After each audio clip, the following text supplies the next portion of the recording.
Joe Flacco and Xavier Worthy are sneaky good fantasy starts in week 9. We dig into the best sleepers and DFS plays of the week on today's episode of Locked On Fantasy Football.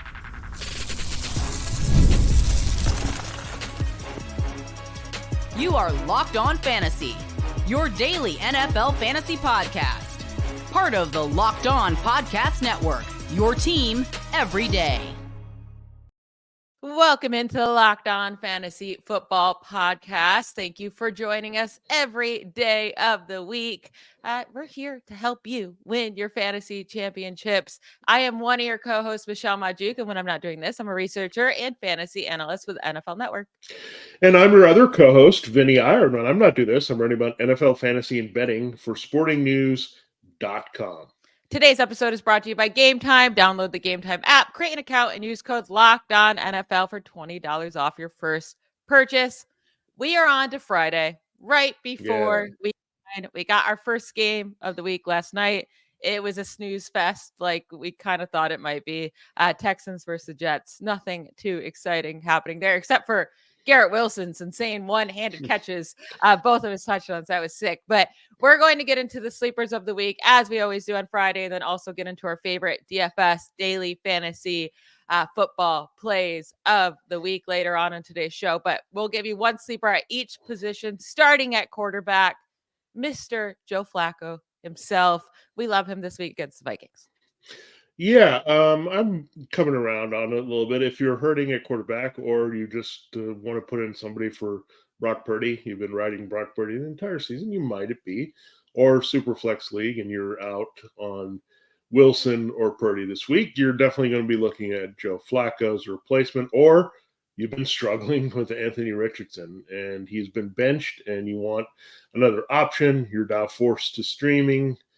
At this point in the season, you probably have already found alternative if you had Richardson, but Flacco might have been it, right? He was good earlier filling in for Richardson. He's this guy who's going to chuck the ball a lot. Now, these pocket passers, sometimes they're hard to trust, but you know that the game script is probably going to be negative against the Vikings, so that helps. So you could live with a couple interceptions if he's throwing the ball up, but he's got the good matchups. We love what Josh Downs can do. Michael Pittman should kind of awaken here. Jonathan Taylor can always help him, right? Set up some things in the passing game. So again, I think there's a path to 215-2, and that's enough to make you a sleeper. And last week, Bo Nix was fantastic. I don't know if we'll get that massive game here from Flacco. We had Tyrone Tracy, Cedric Tillman, Kate Otten. So we really smashed all our picks. So you should listen to what we say. So Flacco should be solid if you need him in a 12-team league. Listen, yeah, I mean, he's averaging 309 passing yards per game, 2.6 passing touchdowns per game over the last 2 seasons as a starter. Both of those lead the NFL. He's thrown multiple touchdowns in every game he started over the last 2 years and has scored 22 plus fantasy points in 3 of the last 4 starts. The Vikings defense is going to let it up. The 3 of the last 4 quarterbacks to play against them have finished as a top 9 quarterback. I think Joe Flacco is a good top 10 start this week. Moving on to running back, Chase Brown. It hurts me to say this because I love Zach Moss, but Chase Brown, he's taken over the backfield in a way of like, he's still playing fewer snaps than Moss, but he's getting the carries. Both of them suck, both Moss and Chase Brown, but he's also getting the goal line work, which we did not expect. So Chase Brown should get another touchdown in this Raiders game. Like if they get around the goal line, he's going to be the guy. And the Raiders are allowing the 10th most fantasy points per game running backs this season. So I think Chase Brown is a fine, like low end RB2 at top, but a fine RB2 if you need to plug him in. Yeah, that's the second twist that we saw. The Bengals backfield. Who knew Joe Mixon was going to leave and become like an elite fantasy back like we've never seen before with the Texans? He was definitely that in the first half. He just needed the first half of the game to put up the numbers he needed. He was quiet in the second half as the Texans just could not do anything with their offensive line. But the Bengals, one of the reasons they were moving on from Joe Mixon is knowing that they had Chase Brown. They got Zach Moss for some complimentary work, and that's what we've learned, right? They love Chase Brown in Cincinnati, and they just want to get him more involved. And I don't think he's bad. I think he's helped by the fact that he's a very strong runner. He kind of is relentless, and he just kind of goes after it here with every carry he gets, right? runs with a little bit of passion on every play. And that's what they like about him. Like when he's out there, even if it's not always super productive, right?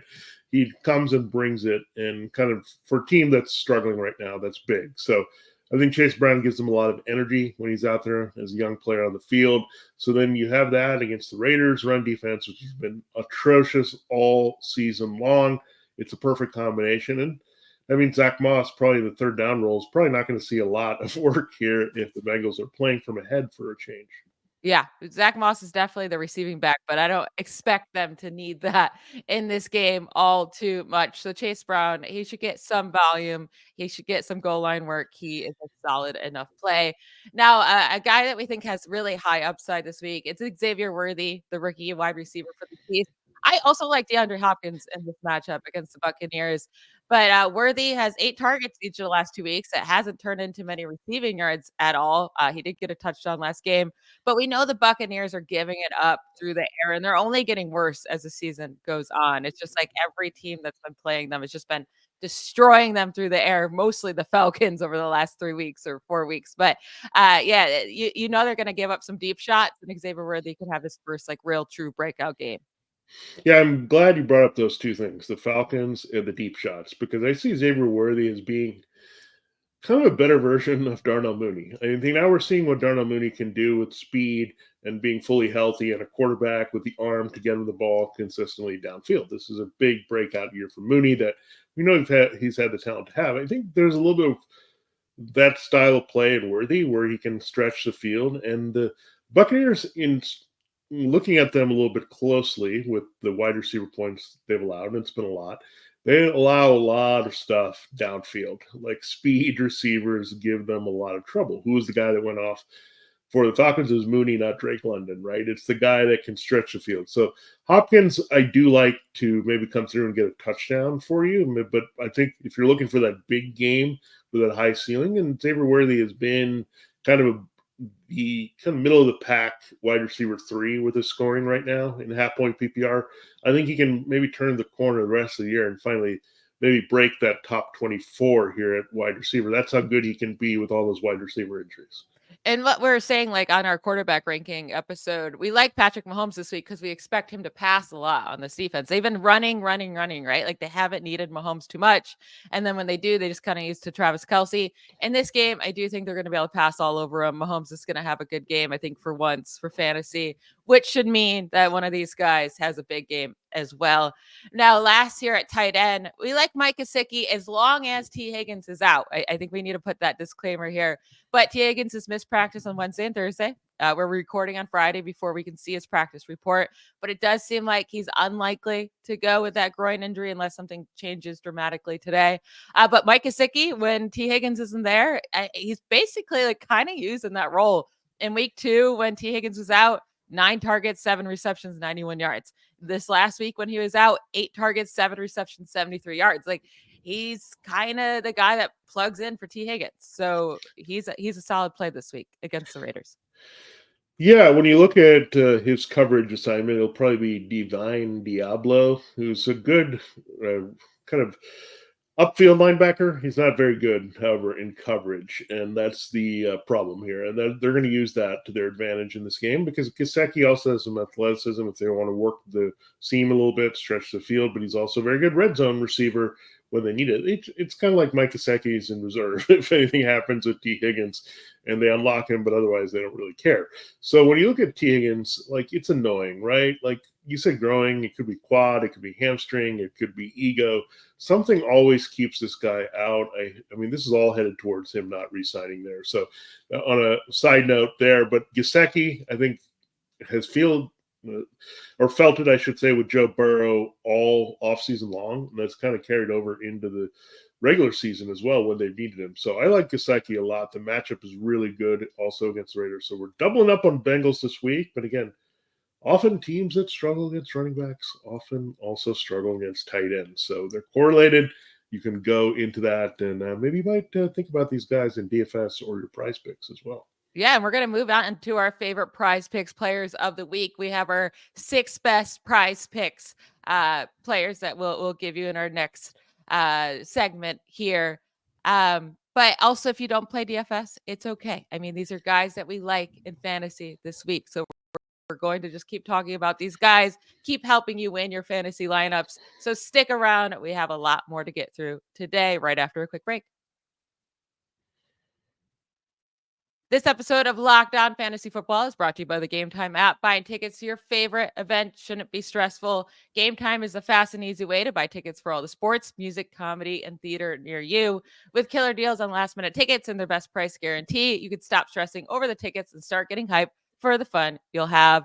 It is the fastest growing ticketing app in the country for a reason. You get a panorama view of your seat before you buy, so you know exactly what to expect when you arrive.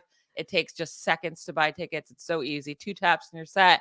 And then they have the best ticket coverage in the business, so you don't have to stress about it because, things can go wrong after you buy tickets, right? It's always nerve-wracking. Like, what if something happens that day, or what if the event gets canceled? You don't have to worry about it. They have event cancellation protection. They have 24-hour return guarantee. They have job loss assurance even. So you get to take the worries and the guessing work out of buying tickets with Game Time. Download the Game Time app, create an account, and use code LOCKEDONNFL for $20 off your first purchase. Terms do apply. Again, you redeem the code LOCKEDONNFL for $20 off. Download Game Time today. What time is it? Game time. Our friends over at 5 Hour Energy know that being a passionate football fan isn't just a hobby, it's a way of life. It takes a lot of energy to power through all-day tailgates, touchdown celebrations, or an agonizing second overtime, which is why they've created the Stand the Fan 5 Hour Energy Shot with a special flavor called Fan Fuel. The energy shot made just for super fans like you, the fans who are first in the parking lot and who are last to leave. We see you. You know what else gives me a bit of fantasy fan fuel? It was that Garrett Wilson one-handed catch that he somehow got his leg down in. His calf comes down before his knee. That was absolutely an insane catch by Garrett Wilson. That got me pumped up. 5 Hour Energy knows that no matter what team you root for, being a fan requires heart, soul, and a whole lot of energy. Whether you're prepping for the big tailgate or ironing your jersey, your game day to-do list is always a mile long. That's why the limited edition Stand the Fan 5 Hour Energy Shot is here to help keep you fueled throughout the season. What's your fan fuel this week? Whatever it is, do it with 5 Hour Energy. Available on 5hourenergy.com, shipped nationwide. All right, let's get into our favorite PrizePicks picks of the week. If you don't have PrizePicks, you can download it. Just, search on the app. It's called PrizePicks. It's a blast. You just pick, certain players' projections, and then watch the money roll in, because we're pretty good at this, Vinny. I'll say, Vinny, Yeah. what's your top favorite PrizePicks pick of the week? Yeah, we might have gotten a little bit of greedy last week with the demon pick, but if you played the regular pick on Jalen Hurts, he would have been just fine. He also had a big rushing game with all those touchdowns he scored. So that was also to give you some advice for your seasonal leagues as well, where someone can have success. Now, this number I looked at, and I was like very shocked to see how low it was. And then I looked at the numbers for Dak Prescott. He hasn't run the ball much at all this season. Like, he's had some negative games here, but we know the Falcons allow a lot of rushing yards to the quarterback, and they've only allowed one quarterback fewer than this number, which is 5.5 rushing yards. That's right, 5.5 rushing yards is the more for Dak Prescott. Like, he doesn't run a lot, but this is a game where I think he would run. I mean, I think they're going to be trying to protect against CeeDee Lamb. This is going to be a pretty, I think, back and forth, high scoring affair. Once these teams get into the passing game, there's going to be a lot of possessions, a lot of movement in this one.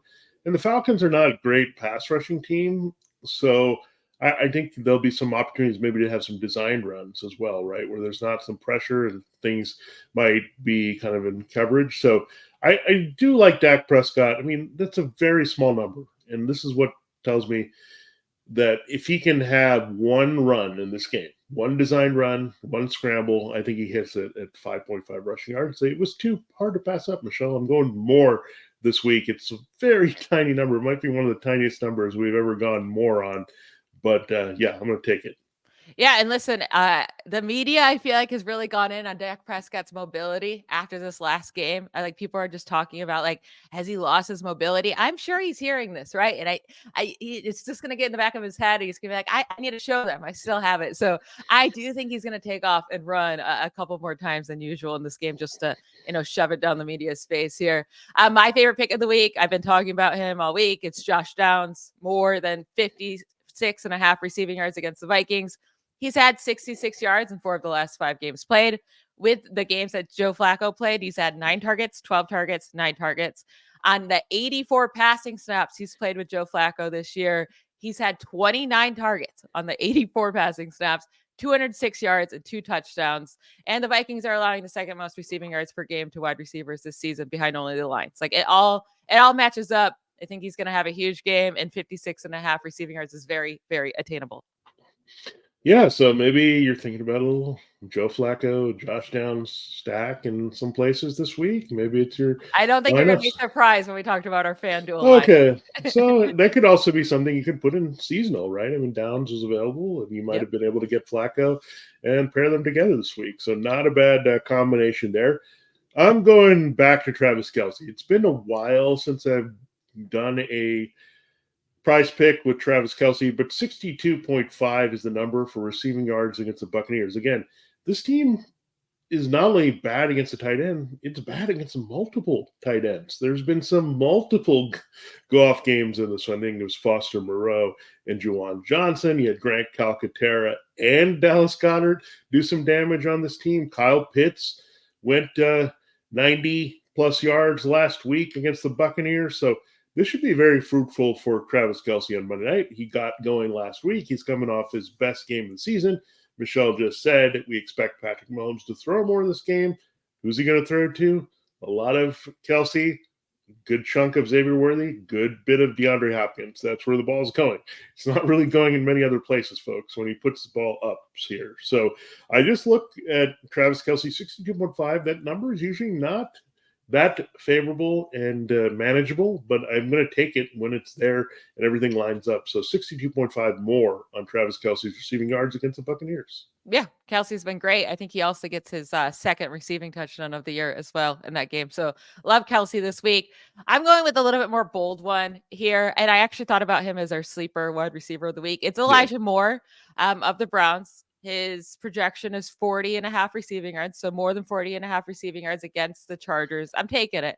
He's hit this in each of the last 2 weeks. Had a big game last week where he led the team with 12 targets. He led the team in 8 receptions, second on the team with 85 receiving yards. First game with Jameis Winston, so that was good to see him get that. But also the Chargers seem like a scary defense, and they can be pretty hard, but their slot coverage has not been good. And they've allowed a league-high 10.8 yards per target to slot wide receivers this year. Elijah Moore is the Browns' slot wide receiver. He's run 149 routes from the slot this season, 4th most slot routes run in the NFL this year. So with Winston, he's getting the targets. He has a favorable matchup.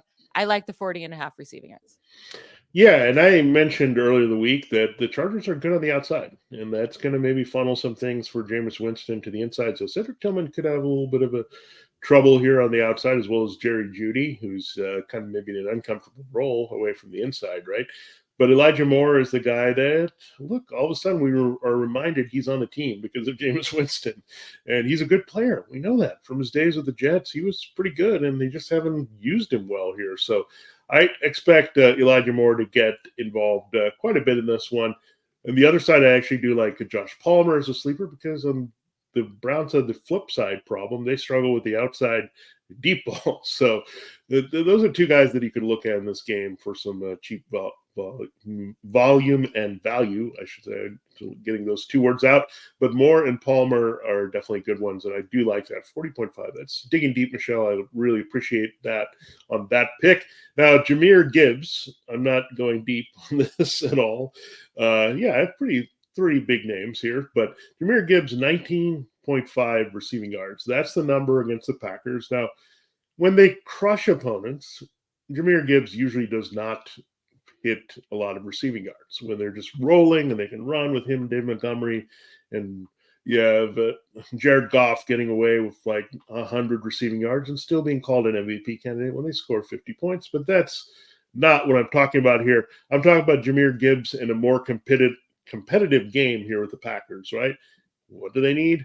They need to get him involved. And the Packers are pretty giving to the running back out of the backfield. Jahmyr Gibbs is a special receiver. He's had some big games before. We know out of the backfield catching passes. I think it is a middle of the field game with him, Amon-Ra St. Brown, and Sam Laporta.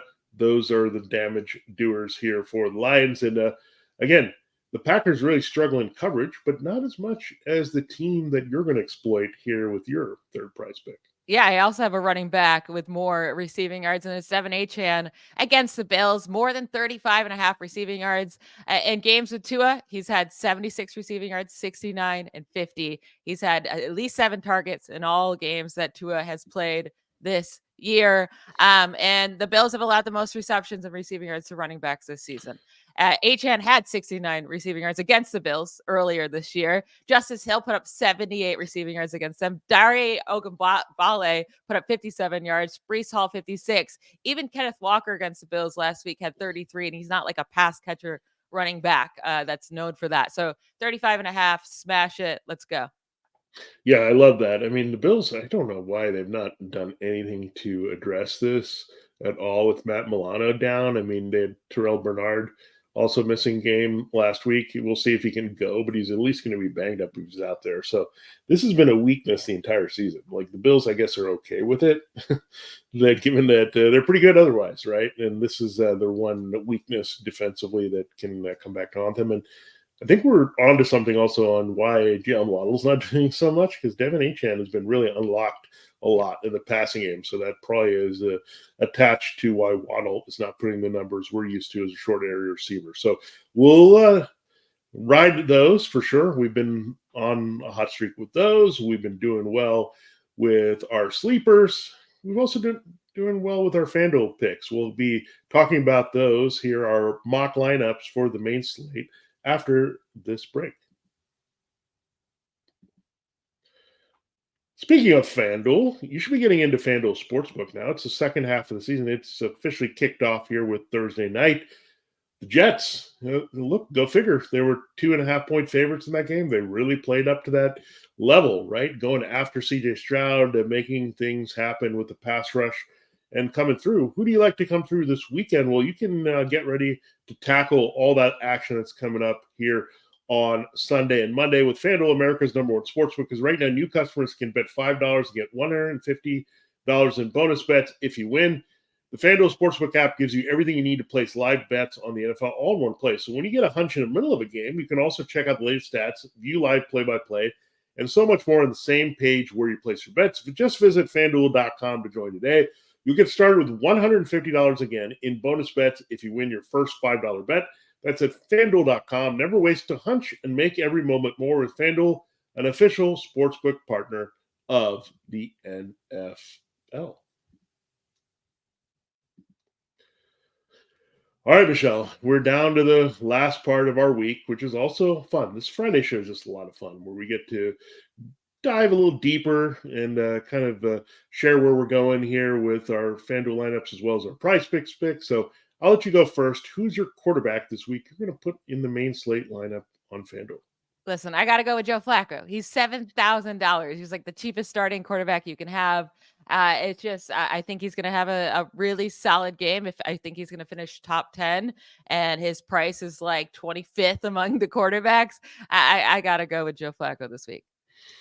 All right, I'm going to go with somebody I mentioned on the show earlier as well. It's Dak Prescott. And I've liked Dak Prescott quite a bit this week. I know there's a lot of people fading him, but this is the week I think he's going to throw a lot. The Falcons, good against the run, bad against the pass. Cowboys pass a lot. They don't care about running. So that says this is going to be high-scoring affair, of course. So Kirk Cousins on the other side, they should put up some points. It should be a good game for both quarterbacks here. So I'm going Dak Prescott. He is still a pretty nice price here, 8,100. So I'm taking that, and hopefully, as Michelle mentioned, he'll prove some people wrong and rush for 30 yards and a touchdown to add to his numbers this week. Yeah, I think he'll have a nice game. I really do. I think this will be one of those like is Dak back kind of games for Yeah. him. My running backs, I'm going with Devin Achane. I just talked about him as receiving, but overall, I just think he's going to put up a big game. He's averaging over 130 scrimmage yards per game in games with Tua this year. 23 points in week 1. He scored 30 fantasy points in week 2, 27 fantasy points in week 8. Those are 3 games that Tua started this year. He's just going to be great. So, and then also DeAndre Swift, every week he's putting up 100 yards and a touchdown. It's not like I'm scared of the Cardinals defense. So yeah, he's going to put up 100 yards and probably a touchdown again. And he wasn't he was pretty cheap, like middle tier running back 2 cost, too cheap for him right now. All right, listeners and viewers, I just want to tell you that we do not look at our lineups for FanDuel. We kind of cooperate on the sleepers and our PrizePicks picks, but we do not see things on FanDuel. Well, I have Devin Achane too as my top running back. So look, we just got a good mind meld here, and that's good because then you know this player is really good to play, whether it's in seasonal or DFS. So keep that in mind. If we give our double stamp of approval, he's good. So I have Devin Achane as my first back. And I went cheap here. Instead of going cheap with my quarterback, I went cheap with my second running back and Chase Brown. So not a surprise. Tying to what we've talked about before, that's what you have to do. You put them all together. If you like a player in one place, you got to like him in a lot of places. Yeah, absolutely. I'm moving on to my wide receivers. I'm going with 2 guys we already talked about, Josh Downs, to go with my stack with Joe Flacco, and then Elijah Moore. I'm going with him. He's only $5,500, one of the cheapest plays you can play this week. And again, I like the slot role that he plays against this defense in the Chargers, giving up a lot of yards to slot wide receivers. And then my other wide receiver, I'm going with Devonta Smith. Great matchup against the Jaguars. He's only really had 1 bad game all year long. Last week, he came back to life. They're going to put up a lot of points against this Jaguars defense. It's just atrocious. Again, viewers and listeners, will you not share these lineups beforehand? I have Devonta Smith and Josh Downs in there because we love Devonta Smith. I mean, we're just giving the information that we're liking what we talk about here. We back it up here on our show as well. So Devonta Smith, Josh Downs, that's who I have as my top 2 receivers. And I did mention a player that I liked on the other side of the Browns Chargers game. It's Josh Palmer. Again, he was cheap and he lined up and he allowed me to spend a little bit more. I was also thinking about DeAndre Swift, folks. I'll tell you that. He was in my lineup initially, but I had to change a little bit to afford some more guys here that I wanted to play. So I went with Josh Palmer here as my 3rd receiver. I think he makes a big play and scores this week as the Chargers slowly getting warm here with Justin Herbert in the passing game. Now, for my flex, I also went with a wide receiver. So I have 4 wide receivers in my lineup. I went with Cooper Kupp. We really like Puka this week, and you really like Cooper Kupp, but now Puka is dealing with a knee injury. We'll figure out the severity of it today. Hopefully, it was nothing. Hopefully, it was just a little sore. We'll figure it out. But even if he does play, Puka plays, Cooper Kupp it's a great matchup for him against the Seahawks. He should be really involved. And he's a touchdown scorer in this offense anyways, over Puka. So I like Cooper this week. He wasn't too crazy expensive. So I went with him in my flex. Yeah, I went a different direction here. So this is where it tells you that we were not looking at the same lineups totally here. But I'm taking a shot on DJ Moore. Like, he's been terrible of late. I do not get it. I don't know if the chemistry is there with Caleb Williams, but this matchup is off the charts good against the Cardinals secondary. And he always explodes for one game. Last year was against Washington. It did not happen this year against Washington. So DJ Moore should be upset and want the ball a little bit more. In general, Caleb Williams has not played well on the road. The Bears as a team have been much better at home. They're undefeated at home, cannot win very well on the road at all. So I think they have to get going. You'll see some Bears fans out in the desert in full force. I think it'll feel like a home game. So I like Caleb Williams to play well in this game, and DJ Moore, they've got to kind of grease the squeaky wheel. He's a big part of what they do, and they got to do it this week. Listen, yeah, he needs to step up. That's a bold one to put in there, but you're probably going to be one of the few people actually playing him, so that will be a difference maker in your lineup if he does go off. Now, for my tight end, I'm going with Hunter Henry. I know we like Mike Gesicki this week, and I could have went with him, but it looks like Drake May is going to pass through the concussion protocol. As long as Drake May's out there, Hunter Henry is going to have a good game because he's his top guy. So I'm going with Hunter Henry at 5,500 at my tight end position. Yeah, the Titans were very good against the tight end, but they broke down last week against the Lions, against two guys. So, yeah, I think it's changing. And you said there was a little trade that they made and maybe got rid of a cover guy. So that really opens it up a little bit more if Hunter Henry can get Drake May this week. Now, I'm stacking my tight end with Dak Prescott. It's another guy that's been quiet, but I think it's going. It's Jake Ferguson. Again, the Falcons are kind of not great in linebacker coverage. They're okay giving that up a little bit. They're really not good in coverage in general, but CeeDee Lamb coming off a monster game, that should open up the field a little bit for Ferguson. They're still trying to figure out Jalen Tolbert and this other stuff at wide receiver. So Ferguson should be trusted. So all the things that Dak used to do, run a little bit, throw to the tight end a lot, all that will be unlocked here this week in Atlanta. Yeah, Ferguson's still getting the targets. It didn't come to fruition last week, but he's getting the targets in a matchup. We think Dak will have a good game, a high-scoring game. Ferguson's a good play there. And then lastly, for defense, I went with the Commanders. I had to go with someone cheap. I didn't have much money left, but the Commanders have allowed 15 or fewer points in 4 of their last 5 games. The only game they didn't was against the Ravens, which the Ravens offense is amazing. Commanders defense isn't bad anymore, and they could get some picks or make Daniel Jones fumble or get some sacks on him this week. So that I went with them. All right, that's a really good choice. I mean, the Commanders have been better each week as well, so I like that pick a lot. Now, I spent up on the Bills a little bit. They're a little bit more expensive than I thought, given they're playing the Dolphins, but everyone knows the Dolphins and Tua struggle a lot against the Bills. This game is on the road, and it's very odd maybe to stack the opposing running back and the other defense, but this worked last time. Achane got his points. The Bills were all over the field, getting turnovers and sacks. So, again, sometimes that works out. We expect also the Dolphins to trail, which also will help Devin Achane's ability to get passes. So all these things can be related in that way as well. But the Bills just have owned Tua. I think he struggles this week. They get after him with a pass rush, a few turnovers here. So I do like the Bills' defense, especially at home against the Dolphins. Yeah, I mean the Bills destroyed the Dolphins in week 2, and I know Tua got hurt in that game, but they just always kind of destroy him at home, and that's why Achane's going to have like 15 targets in this Yeah. game, and probably score the 1 touchdown they do end up scoring. But that is it for today's show. That's it for our shows of the week to prep you for week 9. We hope you all win your matchups, and we'll talk to you on Monday. Bye, y'all.